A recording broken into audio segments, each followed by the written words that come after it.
Hoje, 3 de fevereiro de 2026, mais um registro sobre a questão dos corpos incorruptos, né, da Igreja Católica e o fenômeno do perfume de rosas, de corpos dormidos.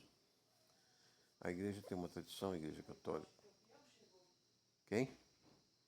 Ah, o pedreiro, tá bom. Abre lá para ele. Então, há corpos que dormem, de santos.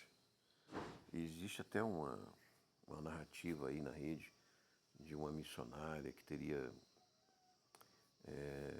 dormido, né, depois de dar o seu testemunho de Marte na África, chamada Beatriz Fernandes da Silva.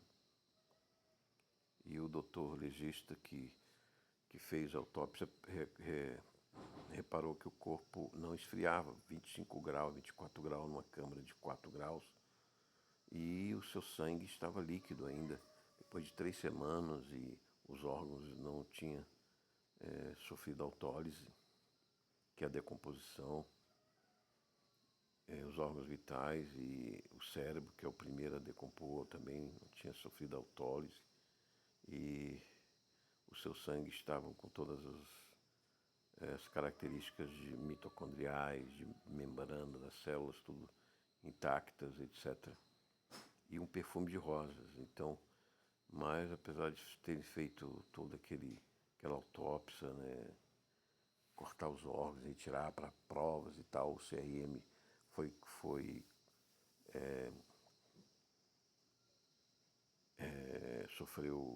fez um inquérito, porque o relatório do médico legista não tinha explicação biológica, etc.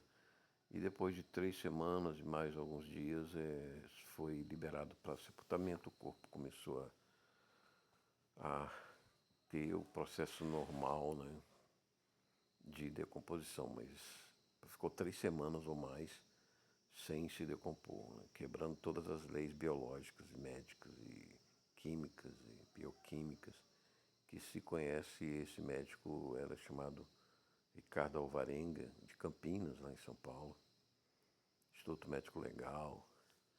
É uma narrativa que tem, mas é uma narrativa muito apropriada para descrever uma situação constrangedora, mais uma situação constrangedora para os cristãos e para a fé. Existem corpos de santos que têm características de perfume, de temperatura, de não decomposição por várias semanas, ou dias, ou meses, ou anos na história da igreja, e que não é considerado hoje pela sociedade civil, não é respeitado. Então abre-se a autópsia, tira o corpo. Quando isso a gente vê que o Espírito Santo é aquela luz que brilhou naquele corpo ali no IML e manteve o calor daquele corpo durante tanto tempo, como que se despedindo daquele corpo de uma maneira, dando sinais de salvação, dando sinais de evangelização, para a evangelização do mundo, que é uma das prioridades.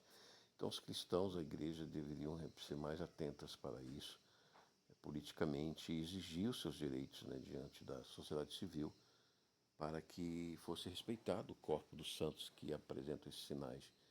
Principalmente eu tenho feito um trabalho de estudo sobre essa doença, hoje eu considero a doença, que é a cremação dos corpos de cristão. Por esse, mais uma vez, e por esses motivos de sinais de salvação, de ressurreição do corpo, que o Espírito Santo vai lentamente, né, abandonando aquele corpo para o processo de decomposição, para o processo completo de morte, né, e decomposição, é importante para o testemunho da comunidade, dos países, e para a justiça com os cristãos, para que eles sejam respeitados nessa hora, seus familiares também sejam respeitados.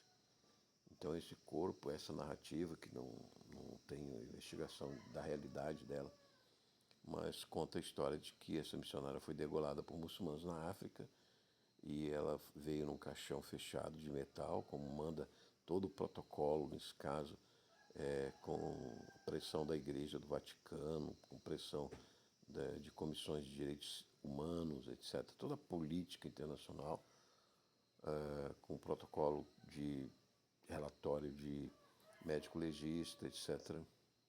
Isso tudo deveria ser automaticamente evitado, já que deu sinais de perfume de rosas, como é comum haver os testemunhos na história dos santos, dos corpos dos santos, e como deu sinais de temperatura de 24 graus, 22 graus acima, de uma câmara frigorífica de 4 graus, que tinha uma fonte de calor naquele corpo, e tinha uma fonte viva de calor naquele corpo, uma fonte quântica, vamos dizer assim, que vinha sem nenhuma justificativa normal da física normal de combustão química ou de calor químico, etc.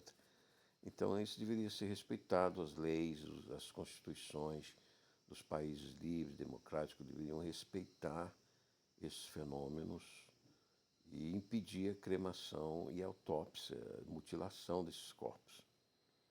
Era isso que eu queria registrar, né? E talvez a gente tenha mais evidências e mais questões sobre esta suposta narrativa de Campinas, São Paulo, do médico legista Ricardo Alvarenga e da missionária, do corpo da missionária Beatriz Fernandes da Silva.